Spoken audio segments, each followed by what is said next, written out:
Coronavirus! Oh my gosh, so the coronavirus is spreading, everybody's freaking out, and I just wanted to spend a quick minute talking about coronavirus! So this week it's been all over the news how the coronavirus is spreading, and now it's here in the US and spreading in the US, and it's reasonably concerning. I need to stop swiveling. It's so easy to swivel. Don't swivel. So it's understandable that people are having a little bit of anxiety regarding the coronavirus with it coming to the US and spreading a little bit, and the markets are crashing. All these things add to people's anxiety. And as I thought about what it means that the coronavirus is here, and it is here and spreading, is that reason to panic? And I am the first one to often kind of discount natural disasters and things of that nature and be like, that's not that big a deal. Like, everyone will be fine. But I mean, I understand why people would be worried about these things. Like, these types of phenomenon have real world effects, and people actually get sick and people actually die.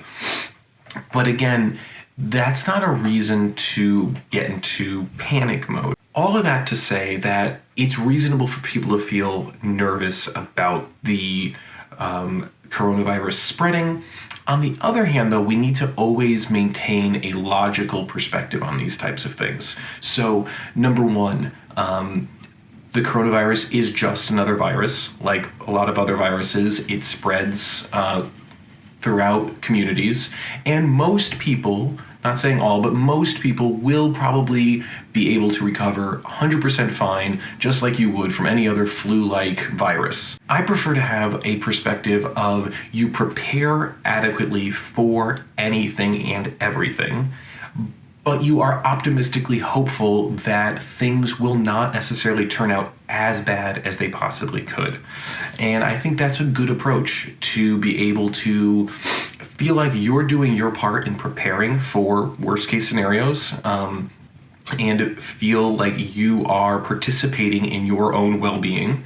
But at the same time, not allowing yourself to get swept up on all the potential what-ifs, and I think that's a really dangerous road to go down, or a slippery slope, because it allows you to just dwell on the negative and dwell on all these extreme outliers, which in all probability won't happen, but they theoretically could happen. And dwelling in that space is not healthy because it just keeps you there. Because there's always potential what ifs. But doesn't mean we don't want to be aware of the reality of situations, and it doesn't mean we want to be unprepared for potential problems.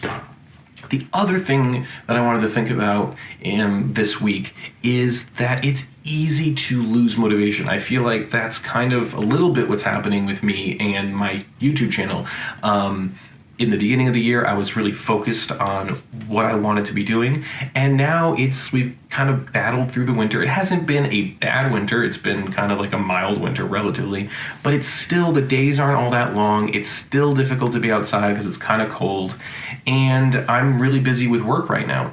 And so it's hard to dedicate the time into being purposeful about what I want to be doing. And I think this makes sense. Like, a couple of months into doing anything, it's easy to lose motivation. So I'm here to encourage myself and you that it's okay to lose some motivation about something. But I think it's important to push through that barrier, because once you push through a barrier, you're stronger on the other side. And so you allow yourself to get defeated by barriers, and it's going to, that becomes a cycle. But you push through that initial barrier, and there's a lot of relief on the other side. There's like charts that show how people feel really optimistic trying a new task, and then like it dips way down when they first are like being confronted by the reality that they are not as good at something as they thought they were going to be. And it takes a little while to get through that, but after you get through that initial dip, you're really on the road to learning something new or like succeeding in something.